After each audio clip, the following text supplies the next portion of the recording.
চলো বন্ধুরা, আজ চিলি চিকেন বানাবো। প্রথমেই 500 গ্রাম চিকেন নিয়ে নিয়েছি, আর তার ওপরে দিয়ে দিচ্ছি ম্যারিনেশনের জন্য নুন, এক মুখ সয়া সস, আন্দাজ মতো ভিনিগারটা একটু বুঝেই দিতে হবে, নয়তো আবার তেতো হয়ে যায় বেশি পড়ে গেলে। তার সাথে অ্যাড করব কর্নফ্লাওয়ার, তারপরে দিয়ে দেবো কাশ্মীরি রেড মির্চ কালারের জন্য, আদা রসুন পেস্ট, টমেটো সস, গোলমরিচের গুঁড়ো এবং সবশেষে দিয়ে দেবো একটু সাদা তেল। এইবার সব কিছু মিশিয়ে মাংসটাকে ভালো মতো ম্যারিনেশন করব মেখে মেখে। তারপরে মোটামুটি প্রায় আধা ঘন্টা থেকে 1 ঘন্টা এটাকে ঢাকা দিয়ে রাখতে হবে। আমার হাতে টাইম কম ছিল বলে আমি আধা ঘন্টাই ঢাকা দিয়ে রেখেছিলাম।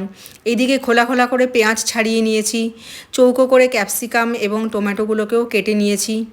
তারপরে সাদা তেলের মধ্যে ওই ম্যারিনেশন করা চিকেনগুলোকে ছেড়ে পকোড়া করে নিচ্ছি। এইভাবে পকোড়া করে নিলে চিলি চিকেন খেতে খুব টেস্ট হয়। পকোড়াগুলো হয়ে গেলে আলাদা একটা পাত্রে তুলে রেখে সেই পকোড়ার তেলের মধ্যেই ঢেলে দিলাম পেঁয়াজ, টমেটো, ক্যাপসিকামগুলোকে। মিডিয়াম টু হাই ফ্লেমে এটাকে 5 মিনিট মতো নেড়ে নিচ্ছি। চাইনিজ রান্না সবসময় মিডিয়াম টু হাই ফ্লেমেই করতে হয়। আর এদিকে কাপের মধ্যে একটা মিশ্রণ বানিয়ে নিচ্ছি, যেটা গ্রেভি হিসাবে পরে কাজ করবে। দিয়ে দিলাম একটুখানি সয়া সস, তারপরে কর্নফ্লাওয়ার, একটু চিনি অ্যাড করছি যাতে একটু মিষ্টি মিষ্টি হয়, তাহলে খেতে ভালো লাগবে। তার সাথে দিয়ে দিচ্ছি এইখানে টমেটো সস, তারপরে কালারের জন্য একটু কাশ্মীরি রেড মির্চ।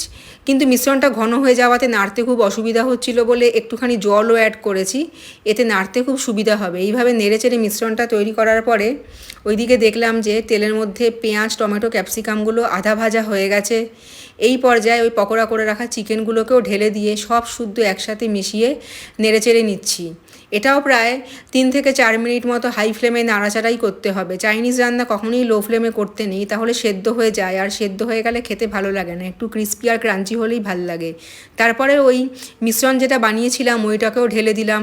সব শুদ্ধ ভালো মতো মিশিয়ে মিডিয়াম টু হাই ফ্লেমে 15 মিনিট মতো রান্না করতে হবে। চিকেনটা সেদ্ধ হতে বেশি টাইম লাগবে না, যেহেতু আমি অলরেডি পকোড়া করে নিয়েছিলাম। 15 মিনিট মতো মিডিয়াম টু হাই ফ্লেমে কুক করার পরে আমাদের চিলি চিকেন একদম তৈরি। গ্রেভি অনেকে বেশি চায়, অনেকে কম চায়। আমি মোটামুটি গ্রেভি পছন্দ করি, তাই আমি এই রকম কনসিস্টেন্সিতেই বানিয়েছিলাম। চিলি চিকেন একদম রেডি। এবার শুধু ফ্রাইড রাইসের সাথে খাওয়ার পালা। ফ্রাইড রাইসের রেসিপি আরেকদিন শেয়ার করব।